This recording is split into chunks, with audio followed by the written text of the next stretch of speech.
Estás en el Club PIB, la comunidad de práctica integral de vida, con unas áreas para conocernos y otras con prácticas para sanar y realizarnos, porque en grupo es más fácil y entretenido. Bienvenido al Club PIB. Estamos aquí en el Club PIB, el club que ya conocéis muchos. Uno de nuestros lemas es la transformación que pensamos que se tiene que hacer en grupo. Creemos que tenemos ya mucho conocimiento y que es tiempo de aterrizarlo, por eso nos centramos en la práctica integral y en el desarrollo de la conciencia y el desarrollo personal. Creemos que los cambios tienen que ser a largo plazo, por eso buscamos nuestros talleres, nuestras prácticas duran 1 año, 2, 3.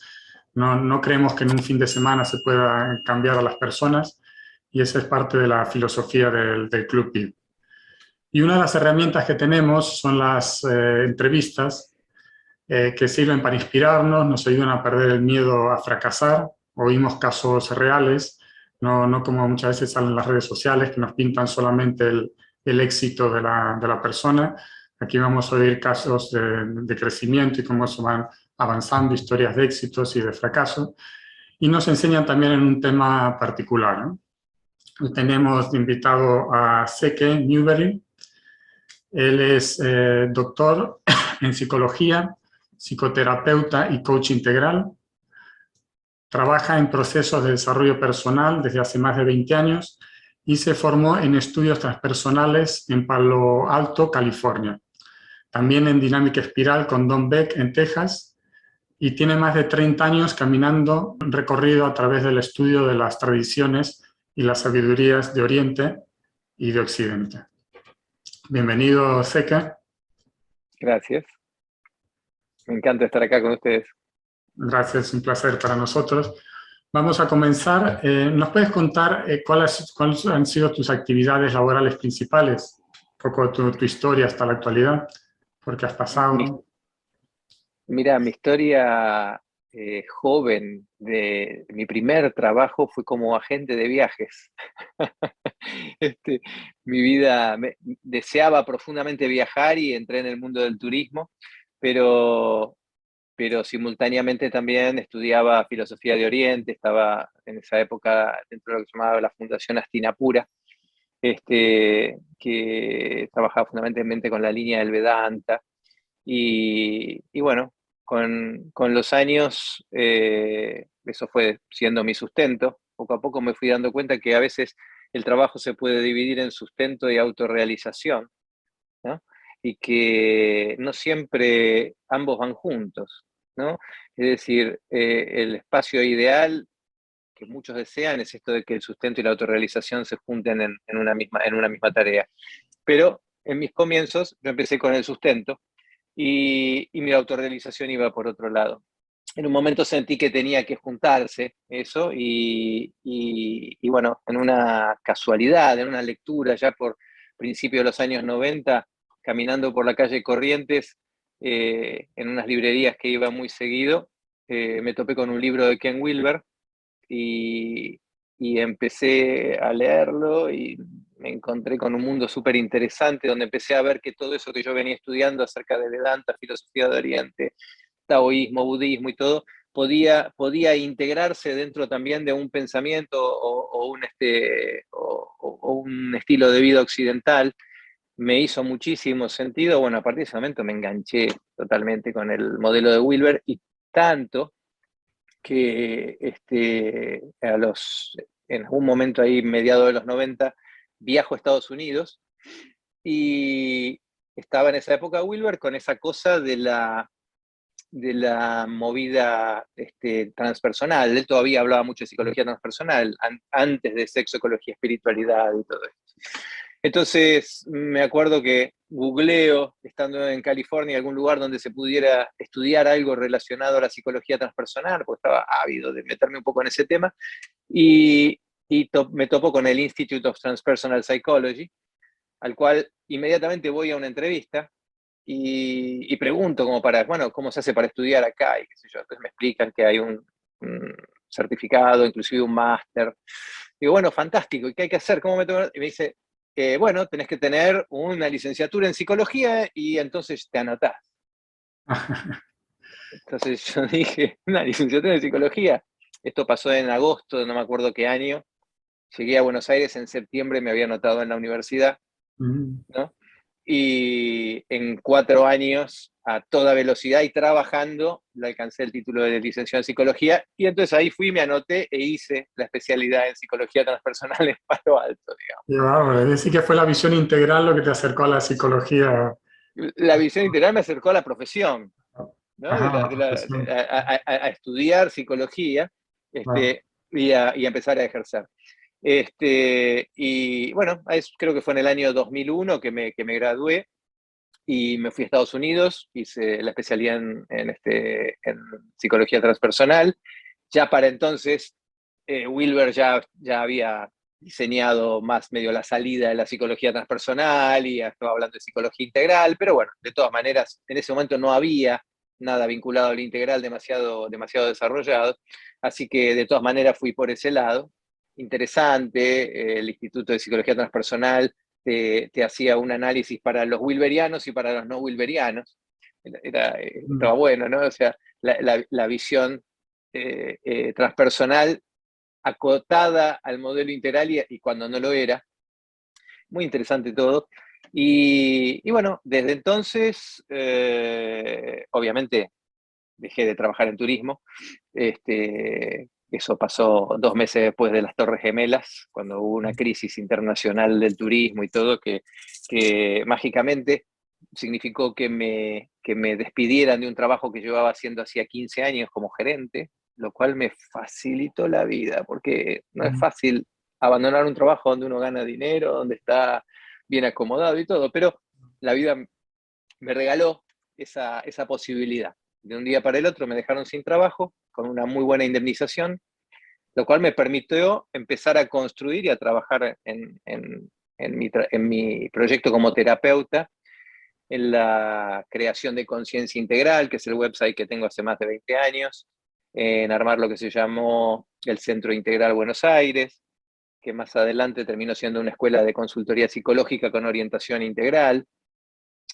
Bueno, varios viajes, conocer a Wilber y ir avanzando, ¿no? En ese proyecto de hacer lo que es mi trabajo hoy, que es trabajar como psicoterapeuta, básicamente y principalmente en procesos de desarrollo personal, autoconocimiento y como coacheando a las personas en su práctica integral de vida, tratando de ayudarlos a alcanzar sus objetivos, ¿no? Es mi Qué trabajo bien, hace sí, muchos años. qué vida más interesante. Y quiero remarcar un sentimiento, una cosa que contaste que a mí me pasó también y lo he oído en muchas personas, es ese punto en el que descubres la visión integral. Mucho, yo también venía del mundo del budismo, y porque era, digamos, la forma de acercarte a la espiritualidad, aunque parezca contradictoria, pero más occidental. Pues tenemos que el Claro. budismo también ha entrado muy bien en Occidente, ¿no? Por esa simplicidad, esa practicidad, esos mensajes de Buda también planteados. Y yo también pues, pasé por ese mecanismo porque es cierto que te acercas al budismo, que es bastante occidentalizado, pero te alejas también por las palabras que utilizan y la metodología de la psicología y de otros sistemas que hemos avanzado en Occidente, ¿no?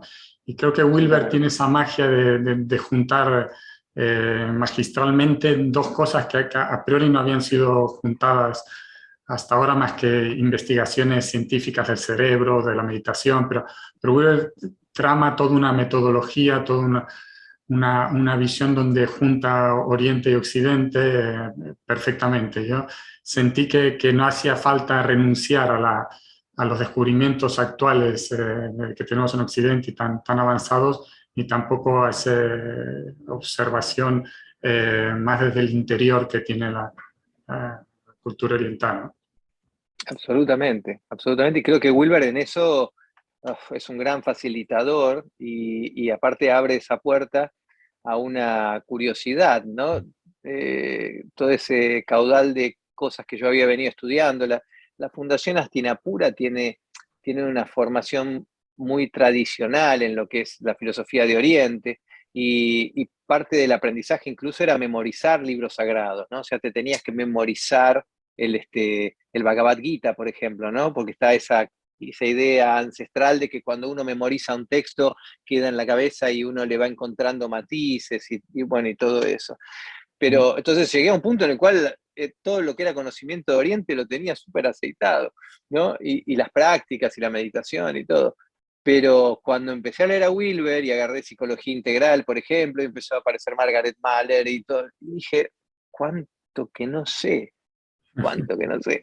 ¿No? Y ahí me agarró esa cosa de decir, yo la verdad que quiero profundizar en esto y quiero trabajar en el área terapéutica, pero ya no tanto en lo patológico, ¿viste? Sino más bien en esto del autodescubrimiento, en esto de colaborar o ayudar para que la gente encuentre su camino de plenitud, de autorrealización, ¿no?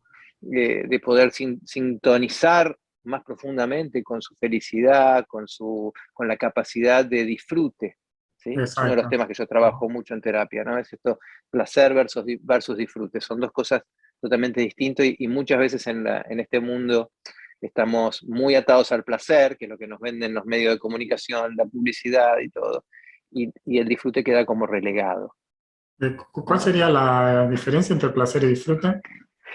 Es muy grande la diferencia. El placer es algo inmediato, Ah, es una experiencia, casi te diría, fisiológica. mm, ¿Sí? Yo experimento el placer como algo inmediato y también, así como es inmediato, también es corto en el tiempo. ¿Sí? Entonces, ¿qué pasa? A la satisfacción del placer viene un requerimiento nuevo de satisfacción del placer. Y eso es el sostén en última instancia de lo que puede ser una sociedad de consumo. ¿Sí? ujú. Para mí me da mucho placer irme a Zara a comprarme una camisa, ¿sí? Pero una vez que me la compré y la usé 2 veces, la única forma de volver a sentir ese placer es irme a comprar otra. Ujú. ¿Sí? Ahora, Es un poco el la vida de los disfrute, animales, ¿no? Que van buscando el placer absolutamente. momentáneo a corto plazo. Absolutamente. Por eso, viste, Freud hablaba de lo que es el principio de placer versus el principio de realidad. Ahora, una vez que los seres humanos evolucionamos un poco más, somos más conscientes, podemos sintonizar más conscientemente con nuestra capacidad de disfrute. Y esto a través del mindfulness se alcanza bastante claramente. Es decir, es la capacidad de estar presente en eso que estoy viviendo en un determinado momento, ¿sí? En una sensación de plenitud, ¿sí? Que no es ese placer inmediato de me como un bombón, qué rico, qué placer, me genera lo que me tiene que generar en el cerebro, me como otro, entonces me baja un poquito, me como otro, me baja otro, no, es otra cosa, Ujú. ¿sí?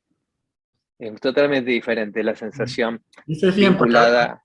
a Ujú, veces cuando te pones a estudiar, sé que la vida de muchos maestros, hay algunos que te los encuentras como en estado neutro, ¿no? Como en esa paz ujú, interior. Y eso creo que no engancha en Occidente, ¿no? O sea, aquí creo que nos gusta. Entonces yo siempre he intentado, a veces utilizar la palabra felicidad, pero tampoco me gusta porque se acerca más a ese momento de placer. Quizás la palabra felicidad integral o bienestar, pero creo que tenemos que encontrar un término en el que entre esa plenitud, ese gozo por la vida, que no es ujú. una vida chata en la cual me coloco en el testigo y simplemente observo neutro, ¿no? Sino que se te llena el cuerpo de ese gozo, ¿no? De esa felicidad integral o bienestar, ¿no? Absolutamente, eso es disfrute, Ese ¿sí? Entonces estoy plenamente en esa situación, viviéndola desde todo mi ser, ¿sí? Y va más allá de una sola cosa. Entonces, una persona me puede decir, sí, lo que pasa es que yo no puedo evitar juntarme en un determinado grupo, por ejemplo, de personas y no estar tomando alcohol, por ejemplo. Y, y eso es placer, ¿sí? Es esta cosa de la sensación del alcohol. Entonces digo, correte del alcohol mismo y mirá todo alrededor lo que está pasando, ¿sí? Y fíjate cuánta importancia tiene esa cerveza en el contexto de lo que está ocurriendo en este momento, ¿sí? Ya sea la música que estás escuchando, la gente con la que estás compartiendo, la sensación de la temperatura en tu cuerpo, la calidad de los vínculos, etcétera, etcétera, etcétera. Y ahora reemplazá ese vaso de cerveza con un vaso de agua y decime si cambia algo en tu disfrute. Buena prueba. ¿Sí? Y no, no cambia, porque el disfrute es algo mucho más complejo, no es un vaso de cerveza, no es una camisa comprada en Zara, ni es nada que yo pueda adquirir y que inmediatamente me genere esa sensación de placer y de bajón de esa angustia eterna que tenemos adentro, que pareciera calmarse solamente con placer. ¿Sí? Muy interesante. Bueno, vamos a pasar unas cosas muy importantes que le preguntamos en las entrevistas, es conocer un poco la práctica integral de vida. Yo tengo ya la suerte de conocerte, estoy en algunos foros, he visto que has compartido cosas, pero ¿puedes contarnos qué prácticas personales haces en el día a día? Mira, mis prácticas personales básicamente son la meditación. En general hago una meditación centrada en la respiración, ¿sí?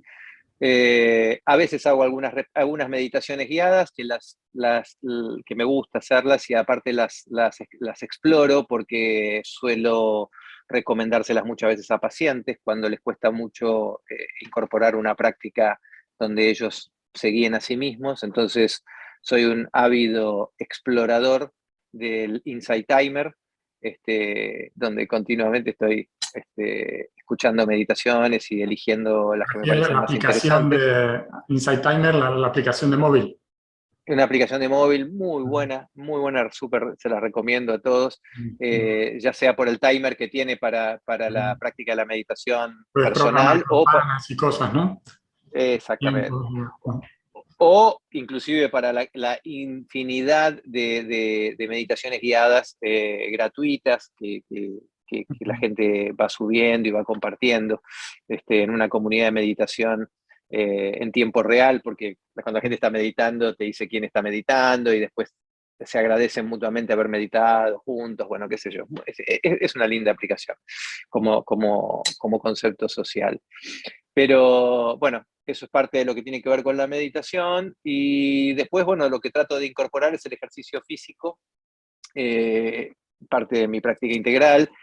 Tiene que ver con un ejercicio de fuerza que hago con bandas elásticas, no con pesas, fundamentalmente por comodidad, porque las puedo meter en mi carrión y llevármelas a todos lados, lo cual me permite hacer mis 20 minutos diarios de ejercicios.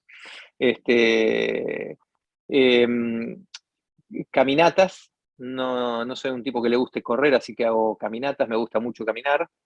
Este, y incorporé hace un par de años y lo hago bastante regularmente la práctica de la respiración Wim Hof, ¿sí? Diariamente me doy baños de agua fría, de agua helada. Cuanto más fría, mejor. Me encanta. Cuanto más frío hagan, más me gusta la ducha de Pero, agua fría. ¿cuánto aguantas? Sé que es al final pones frío o te aguantas Eh, un rato. no, en general lo que hago yo es un baño caliente normal de unos 10 minutos, ponele, y los últimos 3 minutos con agua helada.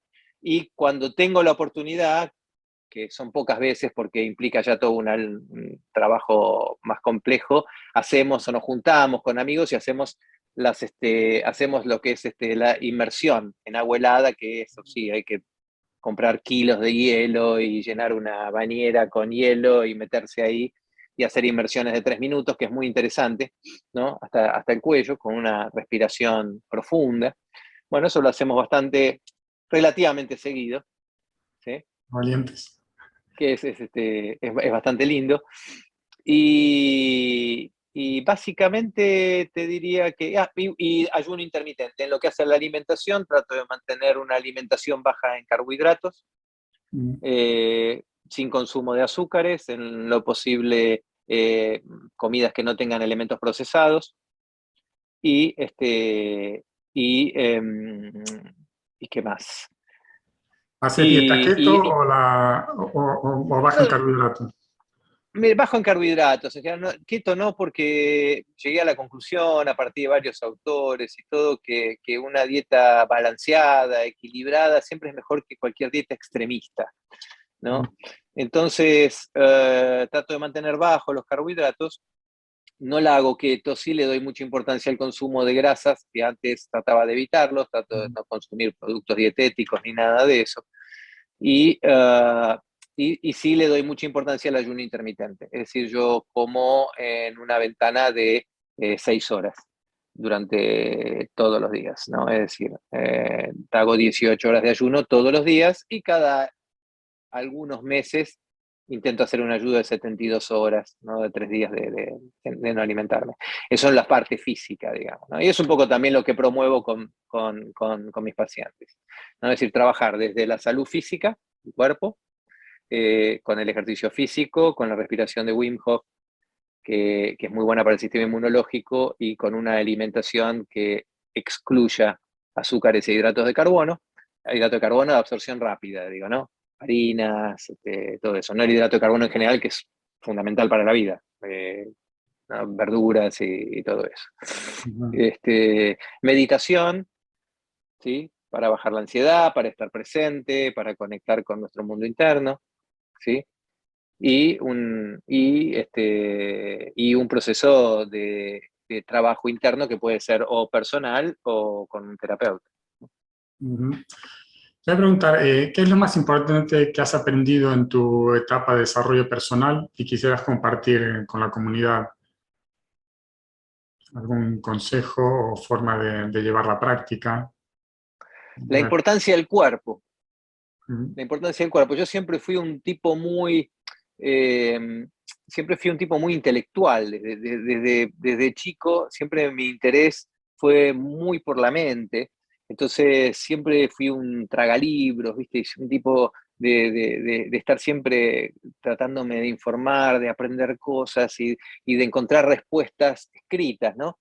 Eh, y un día eh, me topé con una película que a mí me gustó mucho, que se llamó Al filo de la navaja, con Bill Murray. Hay dos versiones, pero yo la que vi fue la de los años 80 con Bill Murray, una película hermosa, donde, donde el tipo también, buscándose a sí mismo, comienza todo un derrotero por la vida, termina arriba en un monasterio en el Tíbet, no sé si la viste. no, no. Y bueno, voy a spoilear este pequeño pedacito nada más, pero el tipo llega a hacerse monje en el Tíbet, y es el cocinero del monasterio, ¿no? Y un día viene el abad del monasterio y le dice, te tenés que ir a meditar a la montaña, ¿no? Y dice, bueno, está bien, perfecto. Eh, Voy. Dice, llévate tus libros. El tipo se carga en la mochila los libros, ¿viste? Y se va. Y llega a una especie de palapa, ¿viste? Ahí en la punta de la montaña, todo nieve, un lugar increíble. Y se sienta a meditar primero, después dice, bueno, los libros, agarra los libros. Se pone a leer los libros, a leer los libros. Y tenía un fueguito hecho con 4 palitos que había ahí que habían dejado los monjes para que se calentara. Ujú. De repente se le acabó la leña al tipo. Y el tipo pensó y dijo, ya sé, esta es la prueba, tengo que resistir el frío, ¿no? Entonces el tipo cerraba los ojos y meditaba y temblaba, y llegó un momento que ya tenía, viste, congelada la barba, viste, el tipo se estaba muriendo, ¿sí? Entonces en un momento la piensa y agarra los libros y les empieza a prender fuego, ¿no? Y se da calorcito con el fuego, ¿sí? Y en ese momento, bueno, película Hollywood, sale como el sol, ¿viste? Y el tipo ve la inmensidad de la montaña, el tipo tiene un Satori en ese momento, ¿no? Como que se ilumina, descubre que hay algo más allá de los libros, ¿no?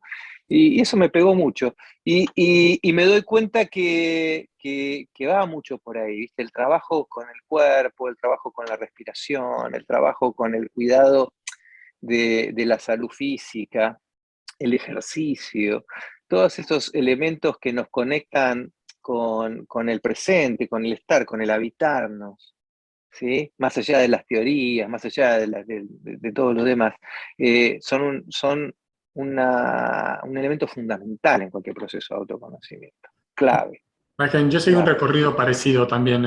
En mi vida he dejado mucho, nunca he sido de mucho deporte y pensaba encontrar la felicidad en el estudio, en el aprender, en el desarrollo personal, pero siempre más mental que físico, ¿no? Y después te vas dando cuenta de que no, o sea, que no lo logras. O sea, entre todas las cosas porque no puedes meditar mucho rato sentado si no tienes una buena condición Por ejemplo, física, por ejemplo. O sea, algo tan básico como eso, ¿no? Y luego nada, pues todos esos procesos, y lo que comentabas antes, aprovecho ahora, el, el hacer una dieta baja en carbohidratos, que yo también hago, alguna vez hago keto, pero también me he ido un poco más como tú a dieta baja en carbohidratos. En mi caso tengo mucha, no sé si decir adicción o interés por el azúcar, creo que es una cosa natural de todo ser humano. Eh, pero me gusta tanto que el bajar los hidratos de carbono me ha ayudado a no depender tanto del azúcar, ¿no? Y también te baja un poco la ansiedad también, pues te comes comidas que duran más en el tiempo y no azúcares o hidratos de carbono de absorción rápida que enseguida requieren otra vez otro chute de eso, ¿no? absolutamente. Y además te hace ayudar a visualizar o a individualizar la ansiedad. Ujú. Porque si cuando uno está en un consumo de ansiógenos, como son las harinas y los azúcares, uno continuamente cree que tiene hambre y en realidad lo que tiene es ansiedad. ¿Sí? Al entrar, esto lo perfeccioné mucho al entrar en un proceso de 18 horas de ayuno, digamos, ¿no? 16, 18 horas de ayuno como hago naturalmente. Entonces me doy cuenta que no tengo hambre. Ujú. ¿Sí? Ujú. Entonces, cuando siento hambre, es hambre.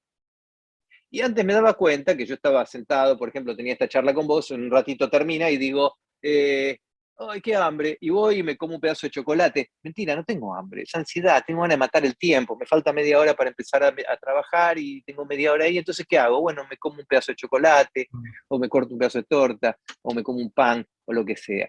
Cuando uno baja eso, comienza entonces a diferenciarse realmente nuestra tendencia a la ansiedad, ¿sí? De lo que es verdaderamente la sensación de hambre, que es algo que creo que lo olvidamos ya desde muy pequeño, ¿no? El hambre real, digamos. Totalmente, sí, sí, no, y además que todo chute, pasa lo mismo a nivel psicológico, ¿no? Con cualquier emoción fuerte sube rápido, pero baja con facilidad. Entonces nos acostumbramos a esa montaña rusa que del azúcar o las Absolutamente, emociones fuertes de las redes sociales o de los likes que te ponen en las redes sociales o totalmente. de vídeos cortos. O sea, todo eso, tanto en el mundo físico, como describías ahora, como en el emocional, es un estilo de vida de subidas y bajadas, ¿no? Que cuesta Totalmente. salir. Ese es el juego que muchas veces trabajo a nivel terapéutico de la diferencia entre la profundidad y la intensidad, digamos, ¿no? Y como muchas veces buscamos casi adictivamente la intensidad y casi te diría que ambas son mutuamente excluyentes, digamos. La intensidad es necesaria para ponernos en órbita, pero la profundidad es donde vamos a encontrar respuestas, ¿sí? Entonces, pero a veces nos pegamos mucho a la intensidad y decimos, viste, otra vez, quiero otra vez, ¿no?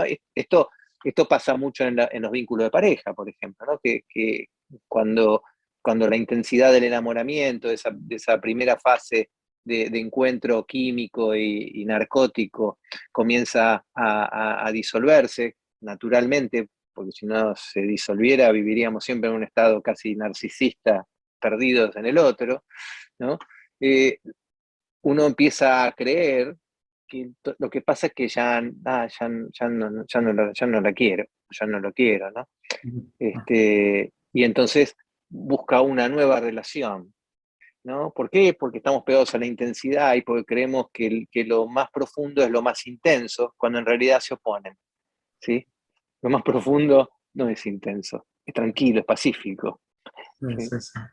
Es muy importante eso, porque después están las personalidades que van cambiando de uno a otro. Muchas Mm, parejas buscando otra vez sentir esa intensidad. Esto Totalmente. también es importante, que yo creo que en el mundo integral una de las cosas que se descuida mucho es lo que es las tipologías, ¿no?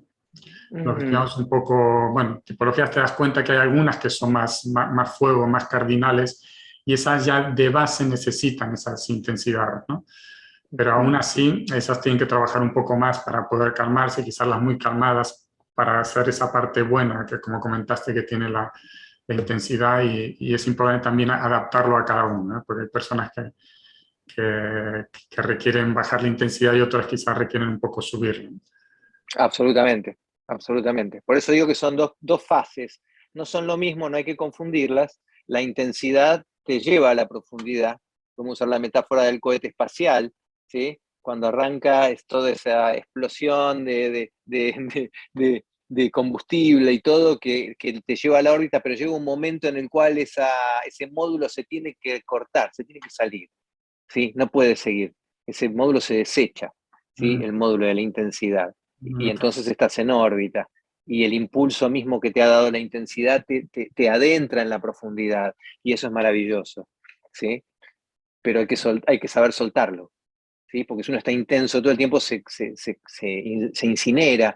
Y si está todo el tiempo profundo, bueno, está viviendo una mentira porque tiene que haber llegado a la profundidad. Y para eso hace falta un poco de intensidad.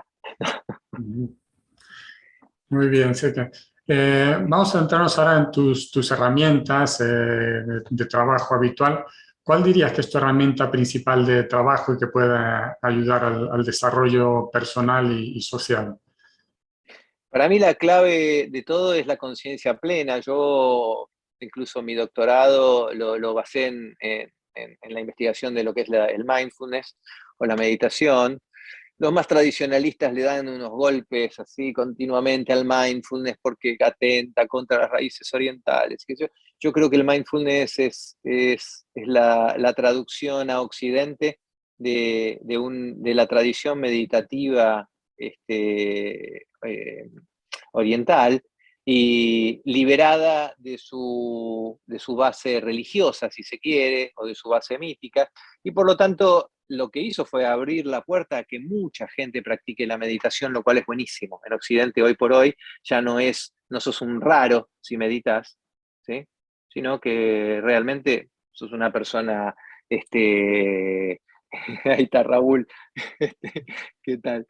Este, entonces, me parece a mí que utilizo mucho la herramienta del mindfulness, la herramienta de la atención plena, enseñarle a las personas de a poco a tomar conciencia, ¿sí? Del momento presente, de lo que les está pasando, aprender a explorar cada una de sus dimensiones, ¿sí? Para poder entonces trabajar en un proceso terapéutico, Mm, ¿sí? Yo creo que es la clave, es la base, porque en el momento en el cual uno puede observarse sin juicio en todos sus procesos, comienza como un analista de sistemas, si se quiere, a reconocer el funcionamiento de su propio sistema operativo, ¿sí? Y esas líneas de programa que tiene metidas desde muy chiquito y que son totalmente inconscientes tal vez, ¿sí? Que hacen que uno de repente no alcance las cosas que quiere alcanzar o viva en un estado de infelicidad. Entonces, el proceso terapéutico requiere primero mindfulness, requiere que uno se observe, requiere que uno esté atento a lo que le está pasando, a todo lo que le está pasando, y en un estado de total sinceridad, apertura y aceptación lo pueda compartir con un otro, un terapeuta, que le pueda decir, si decís esto es porque crees esto, puede ser. Y la persona dice, no, no creo eso. Pero, a ver, si lo digo es porque lo creo. Bueno, sí, hay una parte tuya que cree esto, ¿no? Entonces, cuestionar eso que yo creo por piloto automático genera un cambio enorme. Y a veces son reacciones en cadena, de cambios muy profundos dentro de la personalidad, a partir de la toma de conciencia, ¿sí? Que exigen estas dos patas, la aceptación incondicional de quién soy o de quién estoy siendo, ¿sí? Y la apertura y presencia como para observarme, ¿no? Sí, es una ¿sí? herramienta importante. De hecho, a ver, la psicología que está avanzando mucho, En el Club PIB tenemos un taller sobre ACT, la terapia, aceptación y compromiso, que es una herramienta Ujú, magnífica y que está metida dentro de las terapias de tercera generación. Una de las totalmente, características es la inclusión del mindfulness, ¿no? Como herramienta totalmente, para aprender a tomar conciencia y para conectar con el yo contexto o el yo testigo, como dirían en la corriente más budista, ¿no? Y, totalmente. y es un elemento muy, muy interesante que creo que en Occidente es la parte que nos falta. Quizás si estuviéramos en los países más orientales diríamos otra cosa, ¿no? Quizás más la parte de crecimiento que han descuidado más, pero aquí estoy contigo que es una herramienta muy importante y que la psicología pues ya se está acercando a las nuevas corrientes a la utilización de este mindfulness. Totalmente, y es como proceso, es maravilloso y requiere por parte del terapeuta de generar ese espacio de total confianza para que la persona pueda aceptarse plenamente en eso que le está pasando y ser capaz de decirlo en voz alta, porque decirlo en voz alta al terapeuta es decírselo a sí mismo, en un punto, ¿no? Y decírselo a sí mismo es el principio de poder empezar a generar un cambio, ¿sí? Eh, entonces ya no es la tarea psicoanalítica de buscar lo dicho en lo no dicho, sino es realmente estar atentos y conscientes de aquello que estoy diciendo, ¿sí? Ujú. Sí, sí, y como decías antes también, este nuevo enfoque de la psicología actual, que en lugar, así como la psicología cognitiva intentaba cambiar patrones o disminuir la intensidad, las terapias de tercera generación están basadas en la aceptación, o sea, ya no tienes que quitarte ese sufrimiento, ese miedo, esa ansiedad, sino aprende a vivir con ello, ¿no? Indirectamente Totalmente. se va a quitar, pero no buscan quitarlo, o sea, intenta Es sacarle el aceptarlo. foco, es sacarle el Ujú, foco, ¿sí? Porque cuando uno hace demasiado foco y le suma a una conciencia punitoria que está diciendo, ves que sos un estúpido, de vuelta hiciste lo mismo, y qué sé yo. Entonces, eso es lo que termina es fijando aún más, ¿no? El patrón, ujú, ¿sí? Entonces, salir del patrón, la única forma es a partir de aceptarse plenamente, ¿sí? Y entender que somos mucho más que un patrón determinado, ¿no? ujú. Muy bien. ¿Qué interpretación le das, sé que a la situación actual mundial de Te, crisis? re- te reís solo porque Una ya hemos preguntita, hablado de ¿eh? esto. A ver si nos das una solución para arreglar este mundo. Eso le pregunto a todos, digo, a ver si alguien nos la puede dar y la cambiamos. No sé cuál será la solución, pero la verdad que es un lío.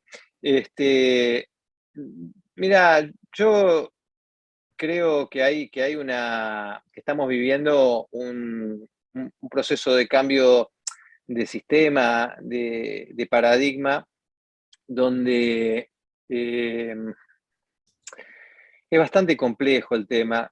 Eh, Básicamente a nivel económico, el modelo tradicional, el modelo viejo, eh, es un modelo que, que- que no está brindando las respuestas necesarias, que hay cada vez más descontento, cada vez más, más ruptura, cada vez más distanciamiento entre la gente. Eh, y hace falta algo nuevo. Ahora el tema es qué nuevo, ¿sí? Eh, yo mucho de lo que veo no me resulta nuevo, me resulta simplemente conveniente para algunas personas, para algunos grupos, ¿sí? O para algunas elites. Una de las, algo que yo considero altamente evolutivo, en esto lo hemos charlado con Fermín Garay inclusive, es el fenómeno de la descentralización, ¿no? La descentralización de la economía, que tiene que ver con el invento en su época de las criptomonedas y que es algo que funciona de una forma un poco marginal, pero que se va como queriendo imponer de alguna manera. Y me parece que en gran parte todo lo que está pasando tiene que ver con una lucha entre conservar la centralidad del poder o evolucionar hacia una descentralización del poder, ¿sí? Eh, el peligro que veo es que lo que se está buscando es utilizar las tecnologías de blockchain que se pensaron para una descentralización y para una evolución, con la finalidad de sostener el status quo, generando algunas movidas que francamente no me parecen en lo más mínimo evolutivas, ¿no? Y que tendría que ver con esto de creación de criptomonedas centralizadas, por ejemplo, lo cual daría a los estados un control absoluto sobre lo que cada uno consume, lo que no consume, lo que puede hacer con su dinero, lo que no puede hacer con su dinero, si lo tiene al dinero o si no lo tiene, ¿no? Porque habría uno que maneja la computadora, que es la que genera el dinero virtual, digamos, ¿no? Perdiendo la idea Entonces, central de las criptomonedas, que era otro, ¿no? Que era una moneda libre, exactamente, no podían entrar los bancos ni los gobiernos, se está perdiendo. exactamente. Que tiene que ver con el libre intercambio y que para mí tendría más que ver con un movimiento hacia un segundo grado. Es decir, yo creo que una economía de segundo grado sería una economía descentralizada, ¿sí? Y liberada, donde cada uno fuera dueño, ¿sí? De una parte de ese todo y nadie fuera dueño de todo, ¿sí? Entonces, casi te diría que sería un individualismo colectivista, ¿sí? Porque ¿no? Sería romper la dicotomía entre individual y colectivo, y que es lo que se plantea, digamos, en la dinámica espiral con el meme amarillo. Ahora, lo que se pretende hacer, obviamente, bancos, corporaciones, círculos de poder y todo eso, no quieren dejar de ser los dueños. ¿Sí? Entonces, están ideando, Estados Unidos en breve va a estar sacando el criptodólar, ¿sí? Ya está en el Congreso de Estados Unidos la ley, en cualquier momento esto va a aparecer, va a salir, ¿sí? Se va a cambiar el dinero físico por dinero virtual, ¿sí? Europa seguramente va a terminar haciendo lo mismo, y entramos entonces en esta cuestión que ya tiene que ver con el control, ¿sí? Por parte de la individualidad de cada uno, si eso lo cruzas con identidades, con identificación digital, carnet de vacunación y de salud, etcétera, etcétera, Puntos y por buena limitaciones. conducta. Puntos por buena conducta, como tienen los chinos, digamos. Entonces, la verdad, eso me tira un panorama que se me acerca más al Black Mirror de los ingleses, ¿sí? que a una real evolución del ser humano. Entonces, yo creo que las herramientas para evolucionar están,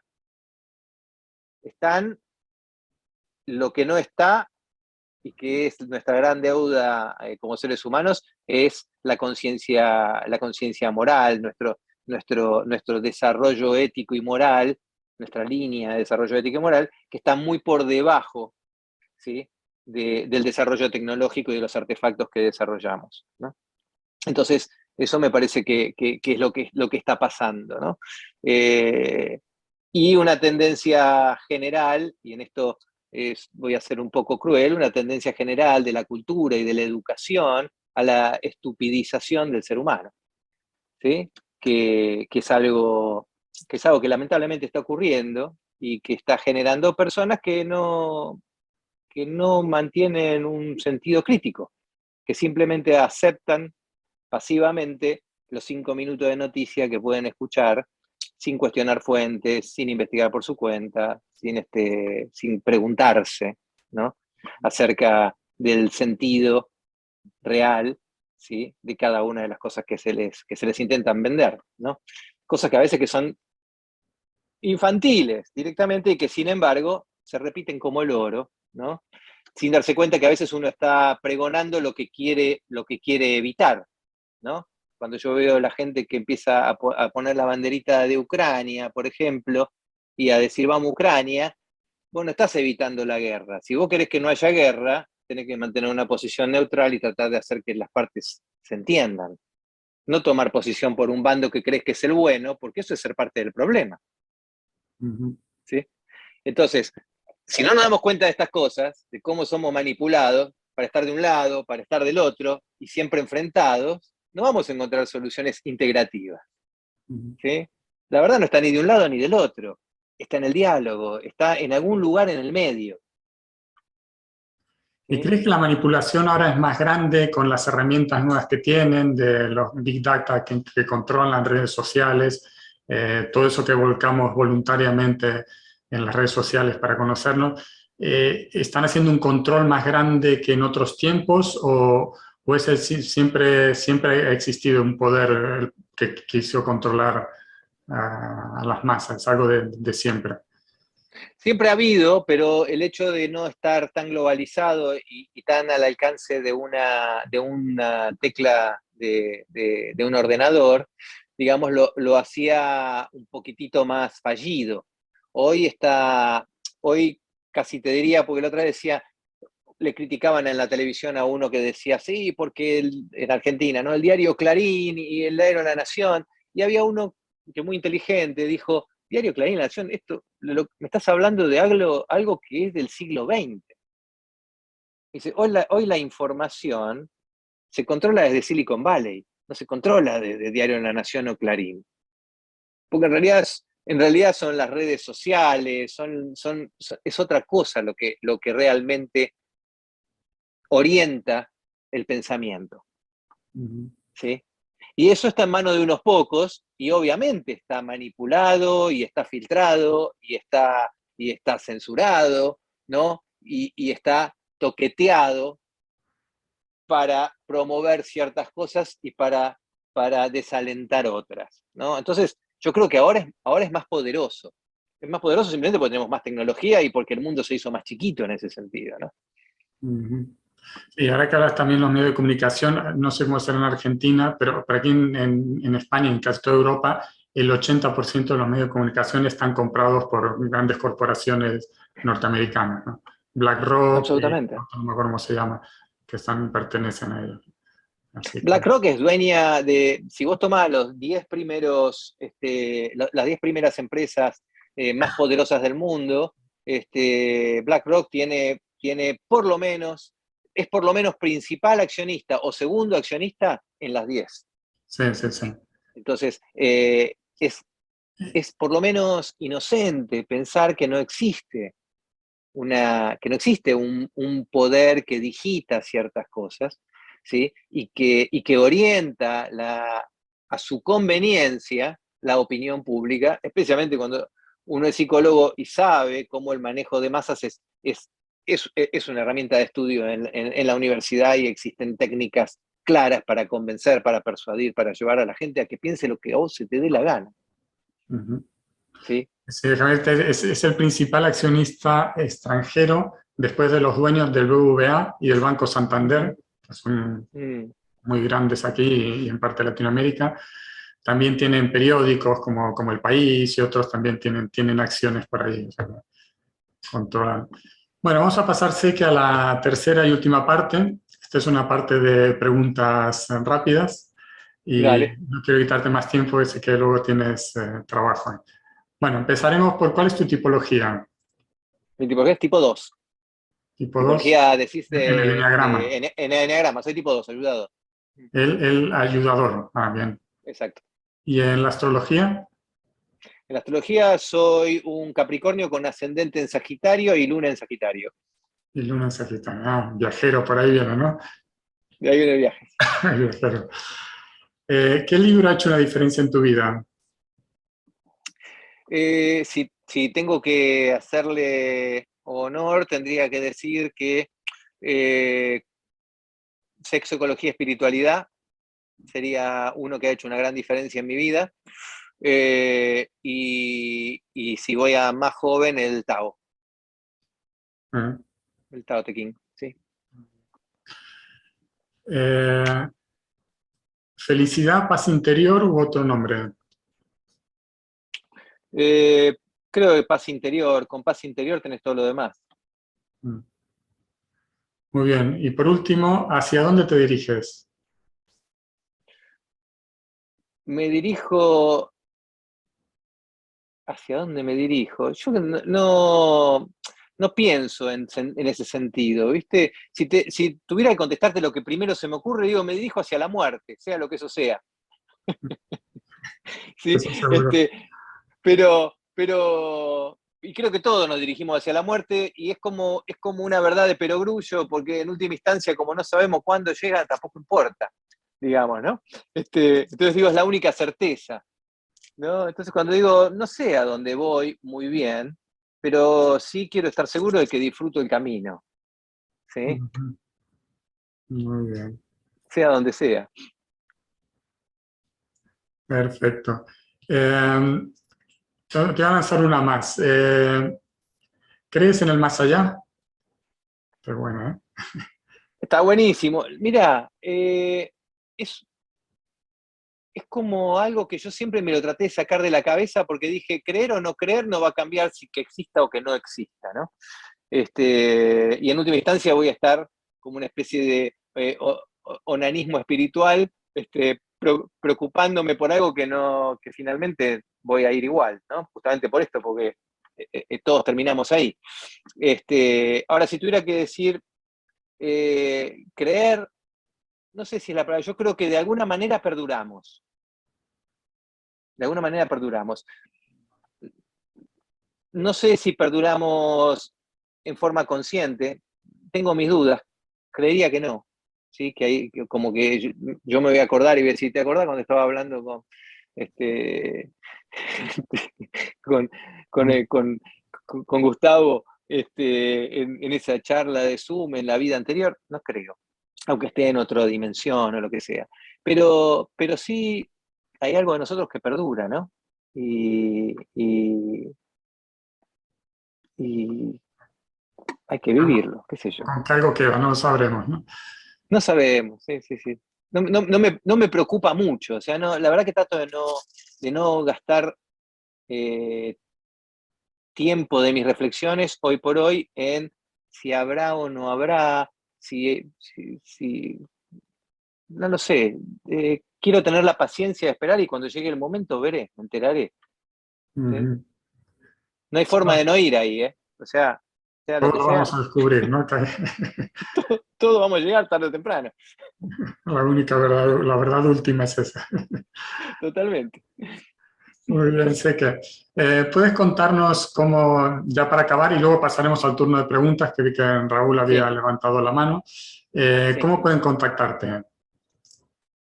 Me pueden contactar en mi página, concienciaintegral.com. Me pueden contactar por Instagram, conciencia.integral, o en Facebook, Ezequiel Newbery, que estoy ahí también, ¿no? Cualquiera de las redes. O me pueden escribir un email a enewbery@icloud.com. Perfecto. Cualquiera de esas formas, pero la página web concienciaintegral.com, ahí está todo. Está mi WhatsApp, está mi número de teléfono de Argentina, de México, de Estados Unidos, mi mail, sí, así que ahí me encuentran segurísimo. Yo pondré debajo del vídeo también los enlaces a estas páginas que estás diciendo para que te Perfecto. localicen. www, como le dicen ustedes, punto concienciaintegral.com. Perfecto. Pues muchas gracias, Seque, No hay por por este qué. espacio que has compartido con nosotros. Y ahora pasamos al turno de preguntas. A ver si alguien quiere hacer alguna pregunta. Sí, yo. Ah, ya. Tenemos a Raúl, perdón. Sí, sí, que había levantado la mano, Raúl. Bienvenido, Raúl. Una alegría tenerte por aquí. Hola Raúl, te veo ahí Sé manejando. que sí, es que yo estaba pensando que ojalá en el más allá no hayan trancones de tráfico. Por favor, Eso ya sé que sería ganancia. vengo de Ciudad de México y no puedo creer lo que es el tránsito en esa ciudad, por Dios. Ah, en Buenos Aires tampoco se queda corto, ¿no? Qué lindo No, no, no. escucharte. Qué lindo escucharte, Seque, qué lindo ver a Gustavo tan activo también en esto de Qué construir la bueno. red integral. Tengo una pregunta. Cuando hago acompañamiento a papás, por ejemplo, Sí, terapéutico a papás, ¿les sí, cuesta aceptar que su hijo, por ejemplo, tenga una conducta reprochable en la escuela? Por ejemplo, hace bullying sí, a sus compañeros. Y cuando tú hablas que el mindfulness es aceptarlo incondicionalmente todo, se suele confundir entre ser condescendiente con esas conductas que están destruyendo la vida. O sea, aceptar todo no exacto. significa aceptar la vida. ¿O sí? ¿Qué decís sobre eso? No, lo que digo es, cuando hablo de la aceptación, es la aceptación responsable de que eso está ocurriendo, no de que está bien que lo haga. ¿sí? Es decir, si yo soy una persona agresiva, a través de una conciencia plena, a través del mindfulness, tengo que ser capaz de reconocer y aceptar en mí al Ezequiel agresivo, ¿sí? Pero a partir de ahí, de ese reconocimiento, no es decirle, bueno, listo, ahora que te conozco, seguí golpeando. No, no, es a partir de reconocerlo, abrazarlo, decir, bueno, entonces ahora que conocemos esto, vamos a modificarlo, ¿sí? Es decir, es una fase dentro de un proceso. La primera fase es el reconocimiento, la aceptación plena, que es lo que vos ves en un programa de 12 pasos, por ejemplo, del alcoholismo, cuando la persona se levanta y dice, hola, me llamo Ezequiel y soy alcohólico. Paso 1, lo primero que tengo que decir es que soy alcohólico, pues si no acepto que soy alcohólico no puedo cambiar, ¿sí? Ahora, no es, soy alcohólico y me importa un pepino, dame un vaso de vino. No, digamos, esa, no sé, esa sería una mala interpretación, ¿no? La interpretación correcta es, sí, me acepto plenamente con toda la bondad que pueda tener conmigo mismo, pero es una bondad también que está atada al cambio, de decir, bueno, listo, ¿te reconoces? Bien. Entonces, ¿cómo cambiamos? Pues si te reconoces te vas a dar cuenta que no está bueno que seas así, ¿no? Vas a poder ver las consecuencias más claramente. Absolutamente. Totalmente, totalmente. Eso. ¿Viste? Gracias. ¿Por qué? También quería hacer una pregunta. Gracias también por tu conversación, muy interesante para tocar puntos que están ahí siempre en la prateleira, como se dice aquí en Portugal, ¿no? Y que no sabemos muy bien cómo abordarlos. Un poco en la secuencia de lo que ha comentado Raúl, cuando introducimos el elemento sistema, no es solo una persona que tiene que observarse a sí misma y tiene que después decidir si cambia o no cambia, cómo cambia, sino que trabajamos con grupos, ¿no? Un grupo que tiene que decidir si cambia o no cambia, por ejemplo, una familia, ¿no? No es solamente el padre que decide lo que hay que cambiar, también la madre puede decidir lo que tiene que cambiar, entonces tiene que haber ahí un proceso que no sé muy bien, utilizando este tema de la consciencia plena, de la tomada de conciencia, si hay algún método o si tú estás en este momento explorando eso, ¿cómo se puede hacer esto en grupo, ¿no? En una familia, en una pareja, por ejemplo? Yo lo veo un poco en el modelo de Ken Wilber, que evidentemente tiene que ver con el cuadrante inferior izquierdo, ¿no? El tema de la intersubjetividad y de la comunicación y de los intereses de cada uno, pero me pierdo un poquito luego, ¿no? No sé exactamente cómo se podría sistematizar, si tienes alguna idea, ¿no? Esa es una de las cosas que te quería preguntar. La otra es qué autores occidentales podemos recuperar también para filósofos, digo, seguir un poco dialogando sobre el tema integral, ¿no? Más allá de Wilber, otro tipo de gente que consideres importante, ¿no? Con pensamiento complejo, ecológico, en términos de una ecología de la mente, ¿no? ¿Te parece interesante también rescatar y continuar a investigar? Es lo que te quería preguntar, gracias. Bien. Mira, de eso último no estoy muy aversado, digamos, en otros autores que trabajen el pensamiento integral. Sé que están apareciendo algunas cuestiones que no, como ahora más metido en el tema de la psicoterapia, no he estado profundizando. Pero sí puedo agregar o pensar que, que por lo menos hay que tomar con un sentido crítico y no religioso la visión integral de Ken Wilber, y los que están muy interesados en seguir profundizando en percepciones integrales, tratar de abrirse a otro tipo de construcciones, y entender que el modelo de Wilber está inmerso dentro de una cultura y de un sistema social y político también, ¿sí? Que es el sistema estadounidense, y que por lo tanto tiene sus sesgos, ¿sí? Especialmente si uno ve ahora lo que es Integral Life.